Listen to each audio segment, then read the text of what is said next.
All right. Hi, everyone. Thank you so much for joining us. We're going to go ahead and get started. Welcome to today's webinar, Ace Your Interview Like a Star, offered by the Oregon State University Alumni Association in partnership with Oregon State's Professional and Continuing Education Unit. I'm Paula Matano. I'm a program manager here in our Professional and Continuing Ed.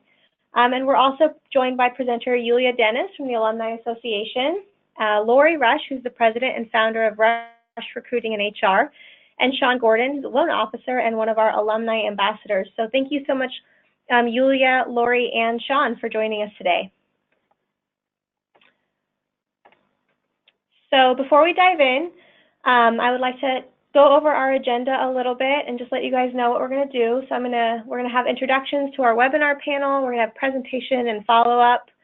I'm going to go over a little bit about what PACE is, which is Professional and Continuing Ed, and some of our courses, and then we'll wrap up with some contacts and a little bit more Q&A time. I know that we always really like to have questions throughout the webinar. It makes it more interactive and more interesting for you. And I know sometimes it can be hard to remember exactly what question you wanted to ask after the slide is gone. So feel free to chime in throughout. I'll be monitoring questions and sort of pausing whenever we can to take a break and ask some of our presenters. So you should have a questions box in your webinar screen, and you can just go ahead and type those to me or raise your hand, and we'll get those answered for you. So thank you so much. I'm happy to pass it over to Yuliya. Thank you, Paula, and a huge thank you really to PACE for sponsoring this webinar series with us. It's really exciting to be able to share this information out with alumni and students and other people that are connected to OSU. And I'm really excited to be co-presenting with Lori and Sean. I'll give a brief introduction to them momentarily here. And interviewing is such a great topic, and it's important, and everyone needs these skills. So I'm really grateful to have Lori and Sean here presenting with me about this really valuable and wonderful topic. And a little bit about me. So I'm the Director for Alumni Career Services at the OSU Alumni Association. And one of my mottos is to engage in what matters and to help other people to engage in what matters to them. And I definitely love this work, and I can tell you from working with Lori and Sean too that they're really passionate about this topic as well. And so I'm really pleased to be able to share this information with all of you today. So I'll briefly introduce Lori. So she's the president and founder of Rush Recruiting and HR, and she's also on the OSU Alumni Association Board of Directors, and she's the vice chair. And I'll have Lori say a little bit about herself. Hi, thanks so much for having me. I'm a proud OSU alum. Throughout my career, I've been a hiring manager, HR manager, corporate recruiter, and agency recruiter. I'm also certified in STAR behavioral interviewing techniques. And as Yuliya said, I am very passionate about interviewing and how important practice and preparation is for conducting a successful interview. I currently coach the job seeker on interview prep, as well as the tools to conduct a successful job search. And again, really happy to be here today. Wonderful. Thank you so much, Lori. And then I'll also introduce Sean. So Sean Gordon is also an OSU alumnus. He's currently a loan officer, and he is part of the Alumni Career Ambassador Program, which is a new program that we started to really help alumni connect with each other and with the university in the different regions where we have alumni. And Sean has been wonderful to work with, and I'm really excited to be part of this, doing this webinar with him. So I'll go ahead and have Sean share a few words by himself as well. Yeah, thank you for the introduction, Yuliya. So a little bit about myself. I graduated from Oregon State in 2013 and have been living in Seattle now for about 4 years. I traveled for my fraternity for a year, and that was based out of Atlanta, Georgia. But it was too far for my friends and family, so I moved back after 1 year of travel. I got to see the whole country, which was amazing. When I did, I moved back to Seattle and started working for an engineering and manufacturing recruiting firm. My role there was sales, account management, and recruiting, and I did that for about 2.5 years. So I learned a lot of different techniques, tactics, and saw the interviewing side of everything, as well as working with candidates throughout the process, throughout their job interviews. Now I work with my cousin and aunt at Home Street Bank as a loan officer, so kind of switch industries and switch roles. But like Lori said, it's something that's been a passion of mine, and I'm excited to kind of give back some advice that I have firsthand experience in, and happy to be here. So thank you. Wonderful. Thank you, Sean. So a little bit more about the actual session. So the session is being recorded, and you will get a link with the recording after the webinar. Please feel free to ask questions in the chat box, and we'll be happy to address those throughout the webinar. And there will also be a link to the presentation PDFs emailed to you as well. That way you can follow it along later or refer back to it. And I'll share a little bit about OSU Alumni Association Career Services, just so people are aware of what we offer through that program. We do offer lots of volunteering opportunities. So Lori and Sean are examples of people who are volunteering through the Alumni Career Services. So we have an ambassador program. We have opportunities to do online mentorship, et cetera. And so if you're interested in getting involved in that capacity, feel free to reach out to me, and I'd be happy to help figure out where might be a really great spot for you. We also offer one-on-one consultations, resume reviews, et cetera. So if you do need that support, feel free to email me, and I'd be glad to help you in your job search. We also offer lots of programs that are online, in person, through things like the Online Career Connections, through this webinar series, and a variety of other different types of events.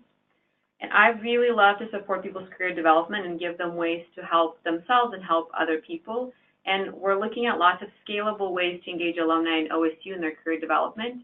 And I love to hear feedback on how people find our services. So if you would like to chat at any point about what you would like to have more of or anything else, I'm really glad to talk with you. So reach out anytime. All right, and we'll hand it off to Sean now.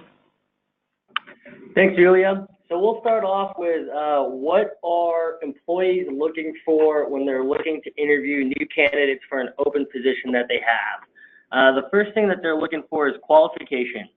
Do you have the skill sets to do the job that they're looking to fill? If you don't, do you have the potential, and are you someone that can connect the dots with your skills and transfer your ability and your background to the new role that they're looking for? They're looking for someone with potential. Are you adaptable? Are you a quick learner? Are you willing to learn? Are you someone that's going to put in effort to learn this new role, to fill in their void that they have? And can you be trained up? In terms of potential as well, do you have the intangible skills that can't be taught or developed? A lot of people can figure this out if they're strong interviewers and they've done it in the past based off body language, communication skills, and the interview is the first way that they can see, do they have that potential and are they going to be a good fit? Next thing is motivation. What excites you about this opportunity? Why do you want this job versus any other job? Why are you a great fit for this position versus all other applicants that have applied? Are you motivated to do well and enthusiastic about the mission of the organization, or are you just here to be there and try and interview just because you are told to do so? And then the last big thing that they're looking for is, are you a good match for the organization? You're going to be working with this person for the next, every day for the next however long you're there in that role. And so are you going to be someone that everyone's excited about when you come and see them every single day and working alongside with them on projects and different tasks throughout your employment? Do you have the knowledge of the organizational culture? Are you someone that can pick up on different nuances within a company? Some, are a little more casual. Are you able to adapt accordingly? Do your values match the company's core values? And are you someone that the company sees growing through their organization and filling in for different opportunities that they may have? And then the last big thing is are you a good cultural fit with the team that you're going to be joining? Like I just mentioned, you're going to be working with these people day in, day out. So if you're not getting along with the person you're interviewing with and you're going to be working with, who knows if it's going to work for the long term. So that's kind of what the employers are generally looking for. The next thing, once you know what they're looking for, is to do some research on your end a little bit knowing more than just the basics on a company can go a lot further than you think. Something that I do and what I'd always train my potential applicants when I was working with them is to just do a quick Google search and research any recent news that's come up on the company. It's a great talking point. It's a pretty big deal if a company has gone public in the last week and you're interviewing them right after that to know that. It's something that could look bad if you don't mention that, if it's something that literally just happened and you don't mention it. So another thing to do, and that I do kind of quite often actually, is go on to LinkedIn and see if there's any connections with companies and that you're looking to interview with. That's a great entry point so you can talk to them and get some initial feedback, get some initial ideas. Ask them what did they like about the company, and ask them what they don't like about the company, so you're kind of aware when you're going into your first interview. Another great thing that I always suggest doing is always ask for advice. This kind of ties back to what Yuliya mentioned on her first introduction. People on LinkedIn and or if they're connected through Oregon State, if they see that they have some sort of tie to you, they're going to be willing to provide any advice that they have. But a lot of times people don't ask for advice. And so something I can't stress enough, whenever you're going into a new role, ask for advice and ask if you can find out more information than just what you can Google and find on the internet. Another great thing that I like to do is meet people in the industry. If you interview at company X and, there's 5 other companies in the whatever area, city that you're looking to interview with, you may not get that first role, but you may get connected with some of those other companies. So, get out there, network, find other people in the industry because, that goes far and the industry isn't as big as you really think it is once you get into one. So that's kind of just a little bit about the research of the company. Again, the more you can do up front, the better you're going to be prepared and kind of engaged in conversation when you're interviewing, and you'll be more confident when you're talking about how your skill set relates to the role that you're looking to interview for. So. Thank you, Sean. That was really great, and I loved what you shared about talking to people working there if possible and asking their advice. And definitely from working with alumni, I can tell you that alumni are very eager to talk to other alumni or students about things that are going on for them in their professional life, and they're definitely most of the time very eager to help. And tying to that is informational interviews. So if there's one thing that I think can really help you succeed, whether it be interviewing or job searching or really anything related to your career development, is informational interviews. And I really wanted to include this in this presentation because this is where relationship building starts, and so much of interview success and job searching is about relationships. So an information interview, if you're not familiar with what it is, it's a pretty simple tool, but it's a very powerful, simple tool. So you talk to someone who's doing the kind of work you want to do, you connect with them, whether through LinkedIn or another connection, or you find them through a professional association or some other means. However you end up coming across them, what you're doing is you invite them to talk with you for a few minutes. It can be as short as 15 minutes via phone, or it can be coffee or whatever it is that ends up working well for you. And you ask them, what do they do, what is it like, and what kind of advice do they have for someone who's interested in doing something similar. So it's looking at who is doing what you want to do and talking with them. It's really important not to go into it asking for a job. You're just being curious, interested, and learning about what they're doing, but it starts that bond, it starts that relationship, and you have a much higher chance of getting a position at a company if you've done a couple of these information interviews with some of the people working there. So I definitely encourage you to add this into your toolbox. It can be intimidating at first and uncomfortable, but that's okay. That's part of the process, and I've seen really wonderful things happen for people through this process, so highly encourage you to consider doing an information interview. And thanks, Yuliya. I think I really like the part about stressing about building relationships. This is huge with your job seeking process, job search, interviews, etc. It's all about connections and building relationships with people. And you never know who knows who knows who. That could happen later on in your career and life. Okay, practice. This is really, really important. You need to practice, and you need to practice out loud multiple times. How you prepare, practice, and conduct yourself in the interview reflects how you will conduct yourself on the job. And think about that. If they see that you're very prepared, very practiced, you know what you're going to say, that's the way you're going to be on your job. One thing that I might suggest is writing answers to anticipated questions down. Make sure you read it out loud yourself, memorize it, and then say it out loud multiple times. You'll find that you'll drop extraneous words and it'll sound less rehearsed. And you want to practice enough times out loud so that it's not too rehearsed and doesn't sound natural. You want to practice in the mirror. It's good to see yourself so you can improve your posture and mannerisms. And smile. Your voice will be more upbeat and energetic when you smile. Make sure you practice more than one time. Practice a few times with someone you trust, and make sure you receive constructive criticism from them. Make sure when you're practicing, you're talking with purpose, and take a second to breathe. Be prepared and be well rested.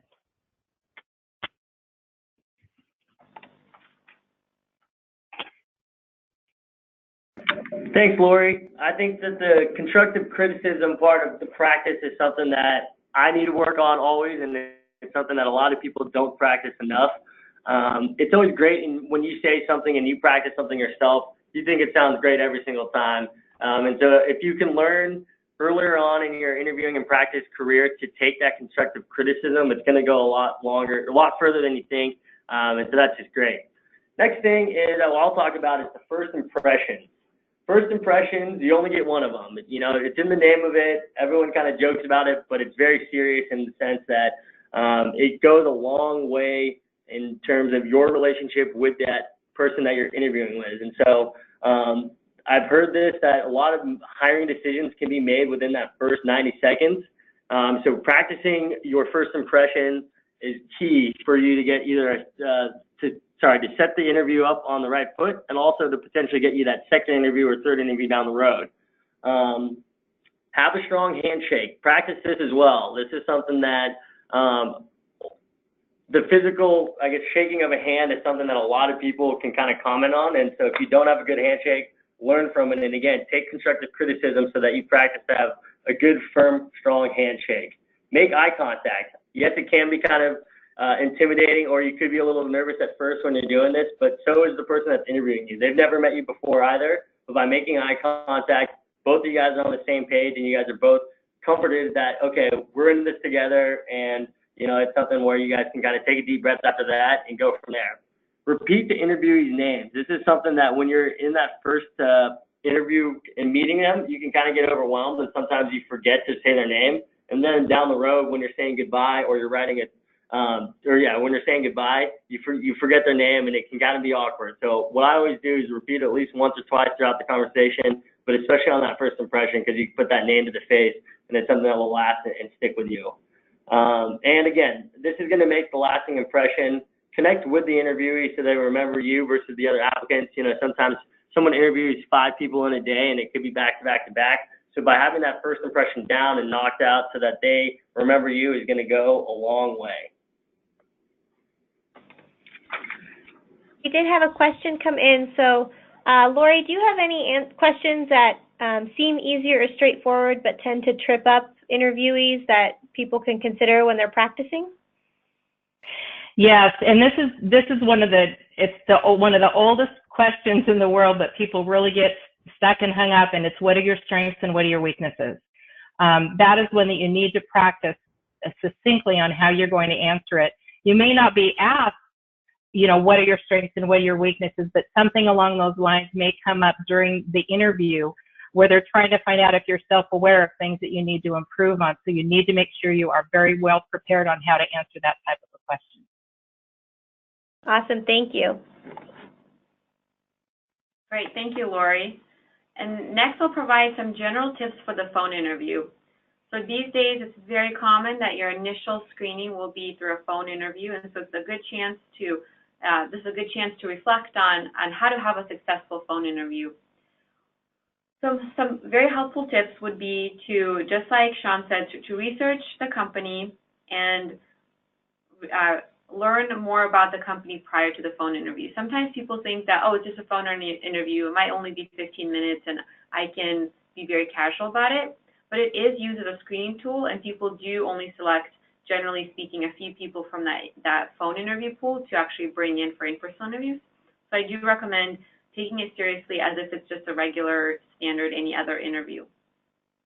Some things to keep in mind for phone interviews, and really any interviews in general, is that even if you make mistakes or it's a bad experience, that's okay. You learn from it. You can make adjustments. I've had some really horrible phone interviews that taught me a lot about interviewing, and they've definitely helped me be more self-aware about the way that I communicate on the phone and in an interview. So there's really no bad experience.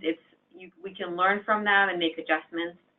Some tips for phone interviewing is to go ahead and dress as if you're interviewing, and to practice with someone on the phone and practice things like smiling, pausing, and just like in a regular interview, those first couple of minutes are going to be very important. So having a really great, strong introduction prepared that you can share with the group or the person interviewing you.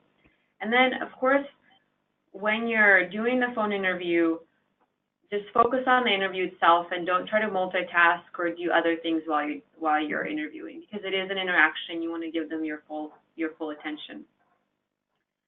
When you're doing a phone interview, it can be really challenging to not be able to see the expressions that other people are making or how you're coming across. And so when you practice it with someone else, have them give you what Sean had recommended, which is that candid feedback. Actually, Sean and Lori both recommended that. Candid feedback, and let them give you information about how you sound, where you pause too much, or where you can improve, and then use that to practice again. So just like any other interview, practicing it in a manner that is going to be similar to what the phone interview will be like is going to be really helpful for you. Thank you, Yuliya. We did have one question come in, and Megan, this is a great question. Thanks for asking it. She's wondering does it come off super cheesy to try and spin your weaknesses as strengths? I'm always a little unsure how much to just let something sit as honest critical assessment versus this is my weakness, which I'm working on in these 3 ways. I don't know if you guys all want to chime in, or Lori? Yeah, Lori, maybe you're able to answer that one. Okay. Yeah, the strength, using the strength as a weakness or the weakness as a strength is sometimes viewed as a cop-out. You need to have a specific weakness, but the really important part of that is that you understand and you're self-aware of this, but this is, and you always want to close it with, this is what I'm doing to improve it, so that you're aware of it and you're working on improving it. But I think, I would highly recommend not making your strength and weakness the same thing. Anyone else want to, Sean or Yuliya? I would definitely second that. The other thing is having a weakness that is not absolutely necessary for the job. So for example, if you're going to have a job, or if you're applying for a position that requires you to present twice a week to large groups, and you say, well, my presentation skills can definitely use a lot of help, well, that's going to not show well. And so if you are growing in that way, but it's not an absolute mandatory requirement in the position, then there's a little bit more flexibility towards you for that weakness. Totally agree. A little follow-up question is that, do you think a little humor during the first impression is helpful to be memorable and show confidence, or can that quickly get out of hand and make you be seen as a not serious candidate? Yeah, I think on that, you have to kind of gauge the interviewee, and I believe that Lori will touch on this in a little bit. At first, I think I'd keep it serious and see how the conversation goes, but then down the road and throughout the interview, if you can tell that the interview is going well and maybe it's a little more laid back, that's something to kind of, again, you have to read the situation, because, again, it could come off as, oh, you're not taking this serious if you lead with that. I would definitely stay kind of more reserved at first and then see how the interview goes. But Lori will touch more on this. It's a great question.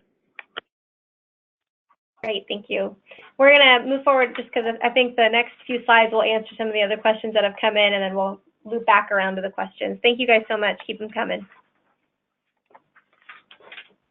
Okay, so on the in-person interview, there's a lot of good tips to make sure that you remember this. When you're going through the interview, a couple of things. Asked and answered. Ask the question that is asked to you, but don't provide additional information. I'm going to touch a little bit on this later. But learn as much as you can about the interview and the interviewers, and Sean talked about this too, but if you know more about them, what they're like, and you need to anticipate questions and your answers. And the more that you know about the interview with the interviewers, the atmosphere, the more comfortable and confident you're going to be. And the more prepared you are and the more you know about the interview, the more confident you will be, and that will be noticed. Make sure when you're answering questions that you pause before answering. There's 2 reasons for that. One of them is for effect, like you're really pondering this on although you know exactly what you're going to say. But you also want to make sure that you do not interrupt the interviewer. Let them finish what they're saying. So take a breath or count to 2 before you answer that question. And one of the things when I talked about earlier is don't provide more information than ask. When people get nervous during an interview, they tend to talk too much, and they just want to fill up that space or that silence. And that's where people get into trouble in the interview. You want to make sure that you're comfortable with silence because it exudes confidence. So it's okay when you're done answering the question, if no one says anything, look at the interviewer and smile, like, bring on the next question, I'm ready. Make sure that you dress the part. You want to slightly overdress, yet you want to wear clothing that makes you feel good. And sometimes you may need to do a little bit of research in that, and that's where relationships can come in handy. If you know someone that works there, then you can talk to them about, you know, what's the dress code, but make sure you dress a little bit over. Make sure you show up early, no more than 10 to 15 minutes, but that'll give you time to relax, survey your surroundings, and take a deep breath. You don't want to run in at the last minute. Make sure that you ask questions during the interview and respond to their answers. I always say write 10 questions down and prioritize them. You may not have that opportunity to ask all 10 questions, but the worst thing that you can do is not have any questions to ask at the end of the interview. That's why you want to have more than you think you'll have time to answer. But again, you want to prioritize them, because if you don't get a chance to ask them all, you want to ask the really pertinent, important ones. And one of the things that Sean was talking about is reading the atmosphere. You can tell pretty soon on in the interview if it's going to be a very direct, focused, totally planned interview, or if there's going to be some time to maybe have some more discussions. Sometimes the interviewer wants to find out a little more about the interviewee, but you really need to gauge that atmosphere, because you need to connect with that person. If this person is all a driver and is totally focused on the interview, and then the interviewee starts telling jokes or is a little more lighthearted, it may not be perceived as well, and that connection may be not as strong as it could be during the interview. Great, thank you. And this, Elizabeth just asked the question, when she's asked the question, tell us a little bit about yourself. She's unsure what percentage of personal versus professional should be discussed. So I think we're probably going to get to that question here. Yeah, definitely. So I can share a little bit via this elevator speech part, and then I can have Sean and Lori talk about their perspective on this as well. And I do want to say I'm so appreciative of what Lori shared about silence and letting people finish. So I was just recently on 2 full days of interviews last week, and we did have a candidate who did not give that silence, did not allow the interviewee to finish, or the interviewer to finish their question, and it definitely came across as very disrespectful and colored the rest of what they were saying, even though the rest of what they were saying was really on par with what we were looking for. So I definitely think that that's a really important point, and thank you, Lori, for sharing that. So elevator speech and short bio, as Sean had mentioned, in many cases, within that first 90 seconds is when someone is likely to make a decision of whether or not they want to hire you. So your elevator speech and your short bio are really good things to have prepared and prepared ahead of time to make that wonderful first impression. So you can have a 30-second speech, or you can also have something that's about 90 seconds. I recommend having both. And this is something you can use during the interview, but you can also use it when you introduce yourself to people. So for example, with information interviews or at networking events, etc. And essentially, it's a short bio that's about a paragraph or so long, and it outlines who you are, where you've been, where you're going, and it's highlighting a few major accomplishments. And so the question of what percentages should be personal and professional, that's really up to you, but I would say keep it professional as much as possible and make it relevant and a story about you and why this makes sense for you. And less is more. So having it be succinct and to the point is going to be better than having it be long and unstructured.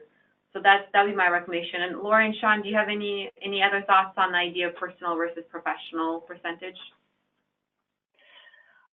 This is Lori. I think that you want to be very, very careful with the personal part. There's a certain things that are protected and that you really should not share, or the interviewer should not legally ask these questions.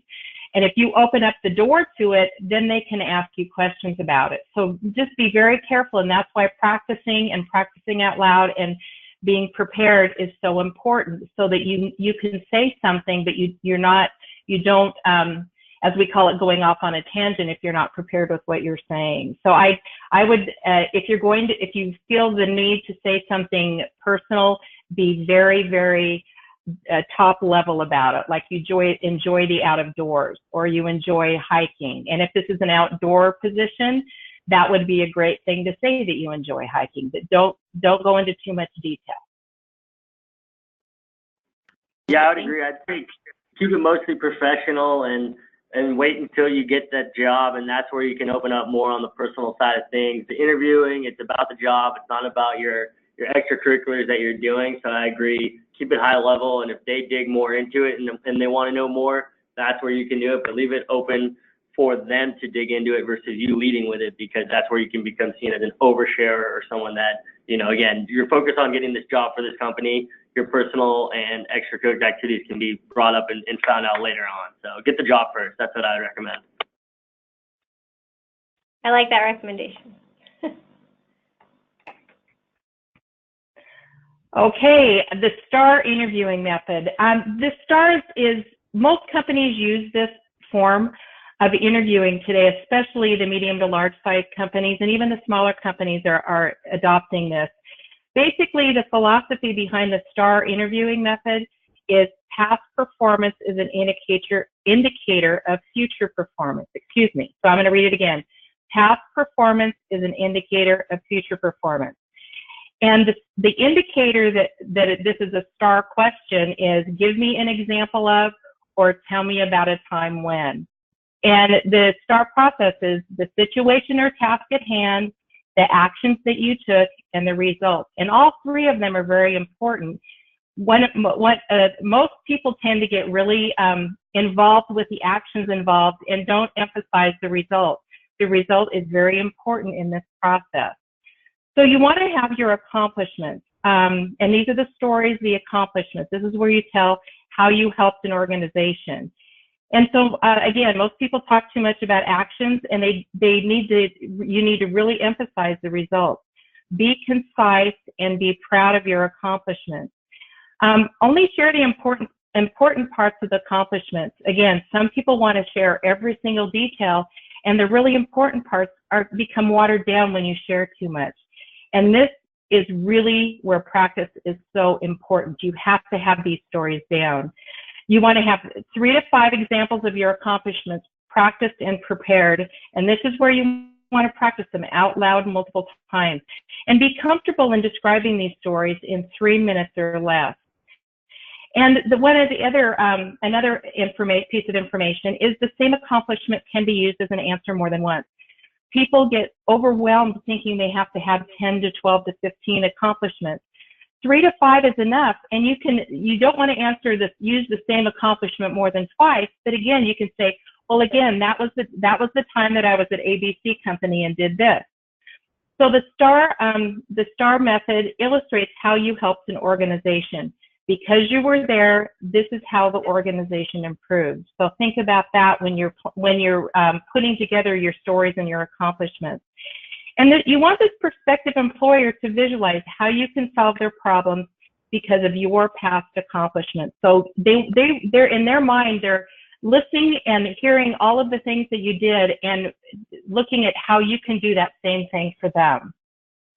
So it's really, the whole STAR method is past performance is an indicator of future performance. You can modify your story somewhat based on what the skills and strengths are needed for success in this position. So again, you can have these same foundation stories, but you can modify them in practicing for a specific interview based on what's most important for that job.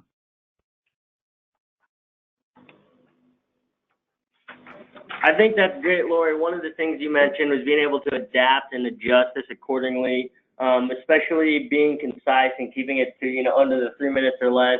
You're going to have things that pop up, or in one interview you say one thing, in another interview you kind of tweak it a little bit, and then the third interview, make sure you can keep it concise and keep it on point with what the points that you want to get across. I think that's great. The next thing, Lori had mentioned this as well earlier, is having questions prepared for the interview that you're going for and for the interviewee directly.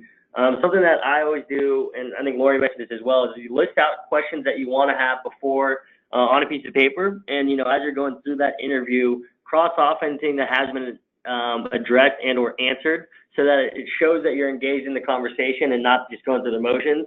The worst thing that has happened to me a couple times actually, and it's embarrassing, but I learned from it, was that I got too caught up in kind of getting ready to ask my questions at the end of the interview and didn't realize that the interviewer had mentioned and answered 3 of the 5 questions that I just asked, and I could tell instantly that he's like, wow, this guy wasn't listening at all. So it shows that you're staying engaged. It shows that you're listening and actually absorbing the information that's being said.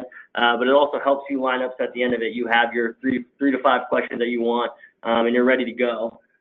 For this, this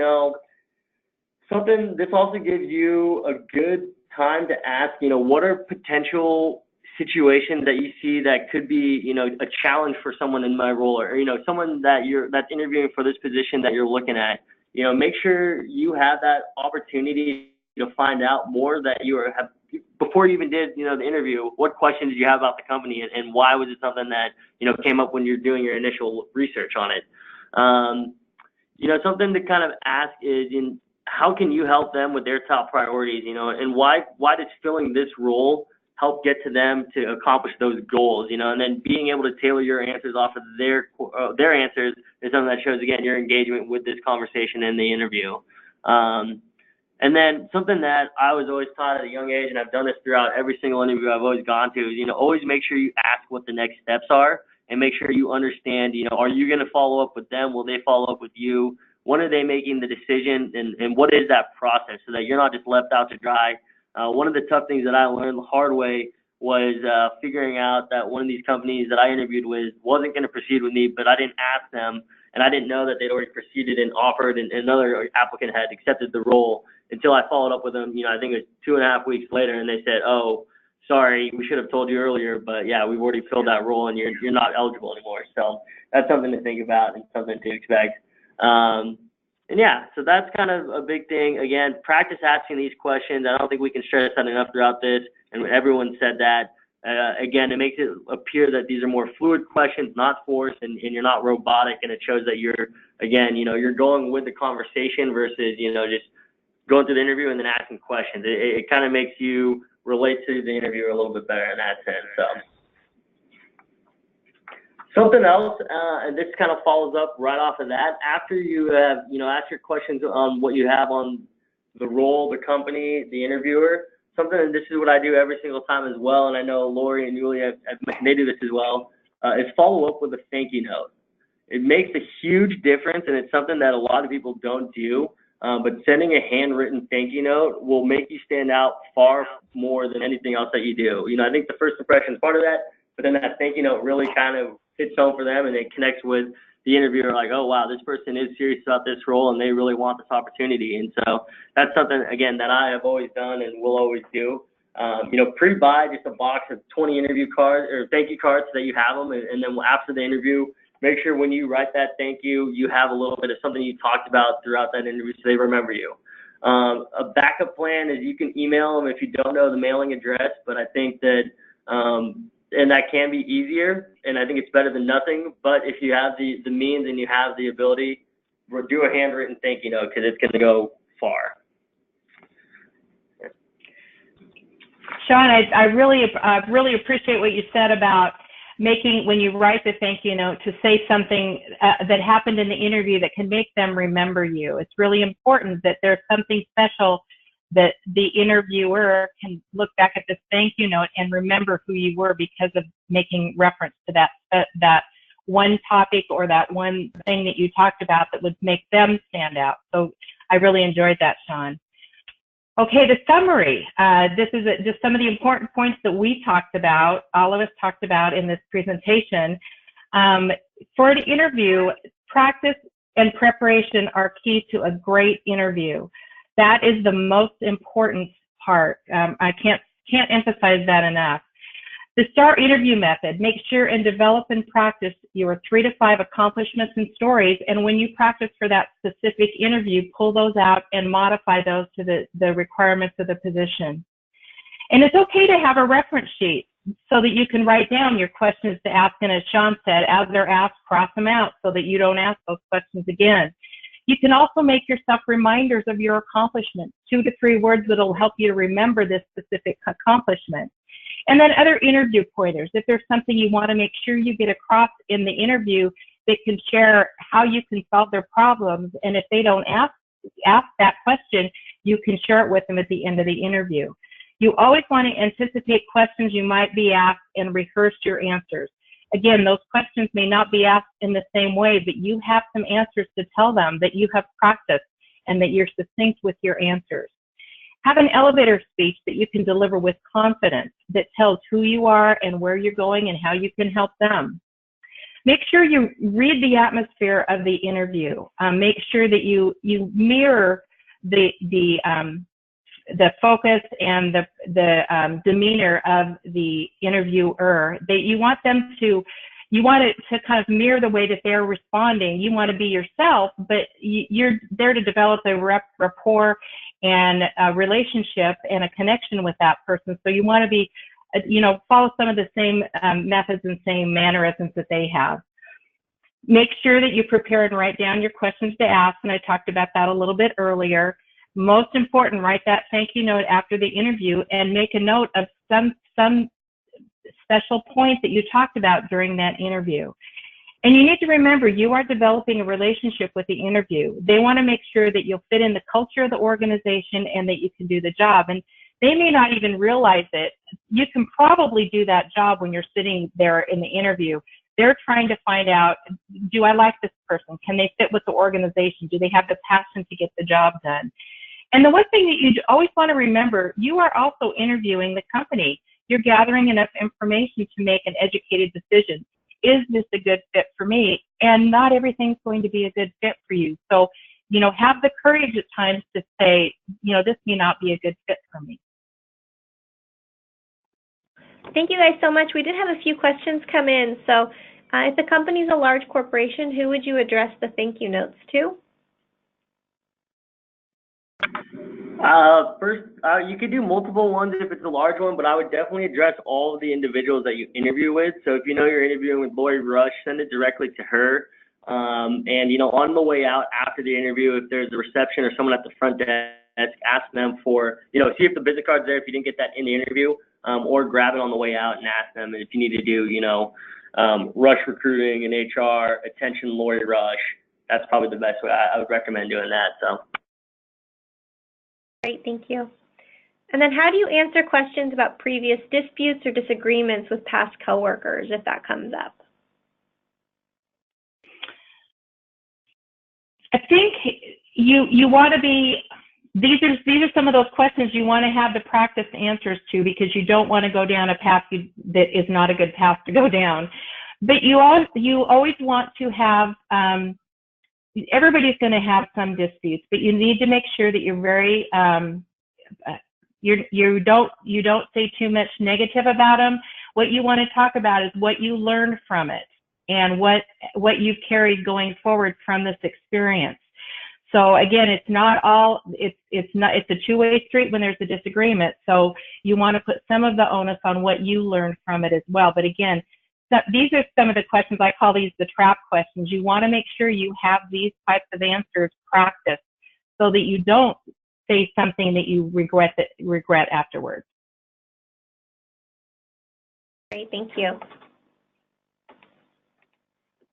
And thank you, Lori, for that really great summary. I especially love the emphasis on practice and thank you notes. And then to add a few more things to that, the interview process, just like all aspects of job searching, is a relationship building process. And so everything you're doing is maintaining and building that relationship. And so treating everything respectfully and the whole experience is going to be a reflection of who you are as a person. So really treating it as such. And then I also want to say a really big thanks to Lori and Sean as we're wrapping up this webinar. You're both obviously so dedicated to giving back, and I'm really grateful to work with both of you on this. And thank you so much for your time, effort, and wisdom, and your ability and willingness to share this information. So for next steps, thank you. For next steps, there's a couple things you can do. So you can join our LinkedIn group, which is the Beaver Careers LinkedIn group for alumni, students, and staff and faculty of OSU. And then you could also message or email me one takeaway from the webinar, and then you'll be entered to win a free career consultation. I also encourage you to join us for our next webinar. The next webinar is on another very important skill, which is negotiation, and it's going to be on May 23rd. So I highly recommend that you put that in your calendar and you go ahead and register for that next webinar. I'm very excited for that one. That's one I need help on. I think most people need help on it, so it's a great topic. Feel free to contact me after this to follow up if you would like your resume, cover letter, or LinkedIn profile reviewed, or if you want to do a one-on-one appointment with me. If you have just general questions or want to get involved, or really anything that was from this webinar that sparked your interest, I'm definitely happy to connect with you and help you out in your own professional journey. So reach out to me via email, and we can see where we can connect and how I can help you. And we did have a question come in. What was the name of the alumni group? So it's Beaver Careers Group, and it's the link is on that previous slide, so maybe you can go back to that. Yeah. Right there. So it's that LinkedIn groups and that number. So Beaver Careers. And we will be emailing this presentation out as well, so you guys will have a copy of the slides and of the recording. We've had one more question come in. So they have a job interview tomorrow morning with Marion County. Any advice for someone who doesn't have that much experience in the field? So if you're going in for a job and you haven't had that much experience directly in the field, how do you answer some of those questions? Absolutely, yeah. And I've worked with people who've been in positions like that where they are applying for something they don't have much experience in, or I myself have applied for things that I didn't have much experience in. So the thing to remember for an interview is that while you don't want to give a lot of personal information, for answering the questions and showing your ability to do something, you can tie in volunteering, your things that you've been involved in professionally, or things that you've done even on a personal level that tie directly to the position itself. And so you can tie in lots of experiences. One thing, too, that employers are really interested in is, like Sean says, motivation and eagerness. And so I have seen cases where people were up against people who had lots of experience, but they weren't sharp in their field. They didn't do as much current research, or they didn't show as much enthusiasm. And then the person who did show that enthusiasm, and they were able to demonstrate through other means other than just paid positions where they have the skills and developed the expertise to do that position, they ultimately were seen as more competent or more desirable for that position because they were eager and they demonstrate that eagerness. So that's what I've seen. And Lori and Sean, do you have anything else to add to that question? It's a really great question. Yeah, I do. One of the things that I emphasize is to focus on what you have and do not focus on what you don't have. Make sure you don't spend a lot of time talking, I don't have this experience, I don't have that experience. Talk about what you do have. And inherent skills are the best skills to have, and those can be related to so many different positions. And a lot of the hard skills of a position can be learned, but the inherent skills like the passion, the motivation, the enthusiasm, the drive, those are the types of things that cannot be taught. So you want to focus on a lot of the inherent skills that are important to be successful in the job. And again, don't focus on what you don't have, focus on what you do have. Yeah, I love that. Thank you. That's really great. Yeah, thank you. And on behalf of PACE, I also want to thank all of our presenters today. We really appreciate having you guys. And so a little bit about Oregon State Professional and Continuing Ed. We do love partnering with the Alumni Association and all of your volunteers that come in through there.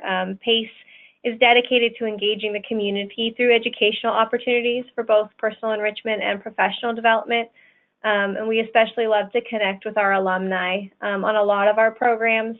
We really like when we're able to see some of those OSU alums come in for our non-credit opportunities. We do offer a lot of our educational partnerships with a lot of the colleges across campus. So if you've been an alumni with one of the colleges, you're likely to see now a non-credit opportunity popping up with PACE. I do hope that you'll consider joining us for some of Oregon State's online professional development programs. We have a lot of our certificates starting soon, and each of our programs is comprised of between 4 to 6 full online classes that can help you bolt on new skills or formalize experience that you may have. In particular, I'm thinking of our leadership development certificate, which actually kicks off on Monday. We have with our communication and emotional intelligence class. So if you are looking to get back out there into the job field and bolt on some interview skills, that would be a really great class to consider. And our PACE programs are meant to diversify and extend your resume and your skills. We do use the state-of-the-art technology from OSU's eCampus, so we have the same learning management platform. And so we do like to see our students benefit from all of that as well.